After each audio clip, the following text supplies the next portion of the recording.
There is no question for the families of the Idaho murder victims that they're just tired of waiting for police to come up with a breakthrough. And tonight, at least one of those families has decided to do more than just wait. Steve Goncalves, the father of Kaylee, says that he is hiring private investigators to supplement the work of a police force that he calls, quote, inexperienced and, quote, not exactly the most tech-savvy people. Goncalves tells the New York Post that one of the investigating officers on the team is just 26 years old. And the last time Moscow, Idaho responded to a murder, that officer would have just been 19. Goncalves is also worried that potential suspects are being ruled out too fast. Case in point, the man in the hoodie, right here, seen caught on camera standing near Kaylee and her best friend, Maddie. You can see Kaylee and Maddie on the right, and then you can see the guy who with the baseball cap putting his hoodie up behind them. You know, that happened at the food truck just hours before the kids were murdered. The girls are highlighted. The guy is highlighted, and you can see he's not buying food. They are. He never does, in fact. You can never see him doing that. He just stands several feet away, and then when the girls move off from the ordering counter, he continues to stay close by them. And he moves with them, in fact. And for about 10 minutes, he's standing there with them. And it seems that Maddie actually has an interaction with him. At one point, it seems as though the audio is not perfectly clear, but watch carefully here. And the audio that we've been able to listen to, and actually we've been able to boost it, it appears that she says, F you, in the direction of the man in the hoodie. Again, it's hard to tell, but we're not the only ones who heard it. Several witnesses heard that as well. A witness recalls that the hoodie, the man in the hoodie, actually said he wanted to make sure that the girls got home safely, and that's why he was standing so close. But it's unclear if the man in the hoodie even knew the girls, since they barely spoke and they barely interacted. And he appeared to leave in quite a hurry. A witness says that he muttered an expletive as soon as he noticed that the girls had walked away. And then he followed them real quickly, too. There he goes. Never once did he order food after lingering at the food truck for more than 10 minutes. The girls, in fact, rode home with a car service, not with the man in the hoodie. Police do say he's been identified, he's been interviewed, and at least for now, he's been cleared. But where is he? Tonight, where is he? That's a good question, because Kaylee's dad says that he has heard the man in the hoodie left the country without giving a DNA sample to the police. The family aired their frustration on Friday with our Brian Enton. I just feel like there's been a couple individuals that were cleared very fast. That maybe he shouldn't have been. And yeah. She had the strong alibi. Just really fast. If you can dismiss, an hour later, and we're like, what? And I don't know. I don't know anything about those individuals. I just know they were people that, definitely should have been looked at, and yeah. I don't know what would prevent you from sharing somebody's alibi. I want to bring in retired NYPD homicide detective Sergeant Bill Cannon and Detective Phil Grimaldi. They have worked hundreds of murder cases and now host the popular podcast called Police Off the Cuff. Gentlemen, thank you for being here tonight. Sergeant Cannon, I'm going to begin with you. How fast is too fast to clear a suspect in a case this severe, 4 victims of a brutal homicide?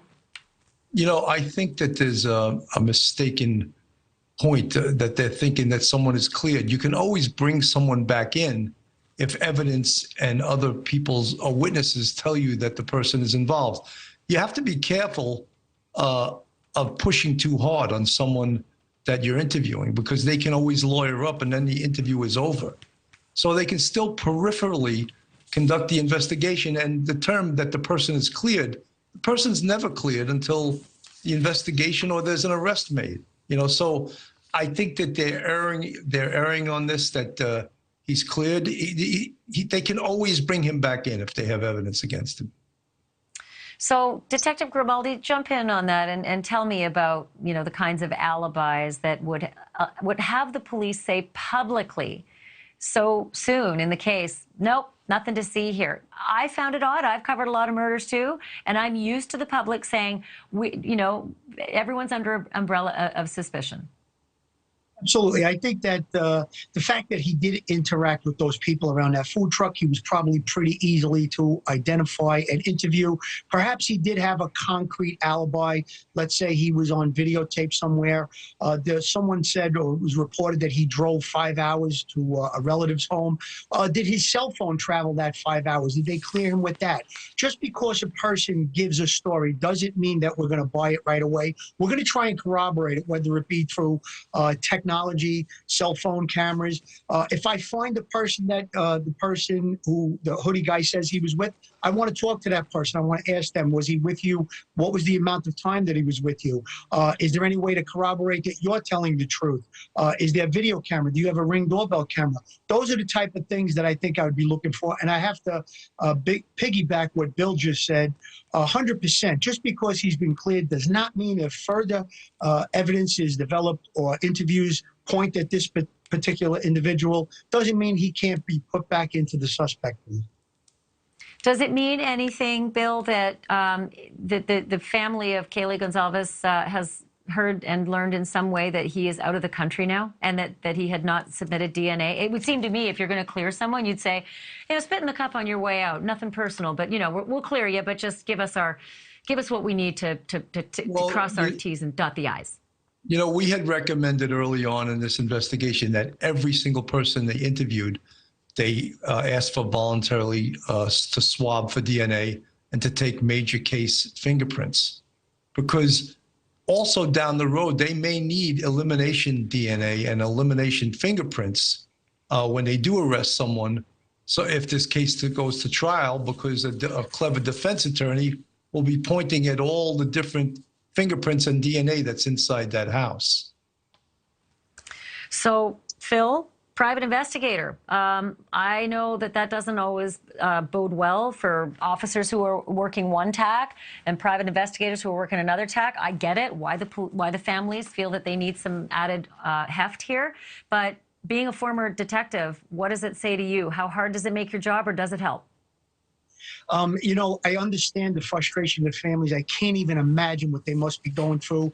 The father, Chris Goncalves, he said the other night on an interview, he can't even sleep at night. He lays in bed and all he can think about is that his daughter's been killed and the person that's responsible is out there. But hiring a private investigator at this point, I don't think, I would definitely err against that. I don't think it's a good idea. We don't want anyone getting in the way or distracting the investigators in this case. I have full confidence in the Moscow PD, the state police, the FBI. I think there's enough manpower on this case. And someone asked me, how much manpower is enough? The answer to that question is whatever the investigation is calling for, that's the amount of manpower that would be needed. If the local police need to reach out to the FBI, they have to pull in people from other locations, that's fine. Local and state jurisdictions can also send personnel. But I think they got this covered pretty well. There was some missteps in the early communication on this case, but I think that 100% is going to be a successful conclusion to this case. I think the families might want to get together and maybe perhaps put up a reward, do things like that, hand out flyers. Those are the things that Bill and I have suggested on our podcast previously on the shows that we did covering this case. Got to wrap it there, Ashleigh, guys. Thank you. If this real case quick, I is got going to only be 5 seconds left. Okay, it's going to be solved by science, this case, by evidence. I always feel the same way. It doesn't take the place of good gumshoe work. You guys know it all too well. You did it for decades. Detectives Bill Cannon and Phil Grimaldi, thanks very much. It's called Police Off the Cuff. It's a great podcast. I recommend everybody, tune in at some point. Check out their coverage of this story. Thank you for watching. Go to newsnationnow.com to find NewsNation on your television provider. And don't forget to click the red subscribe button below to get more of NewsNation's fact-driven, unbiased coverage.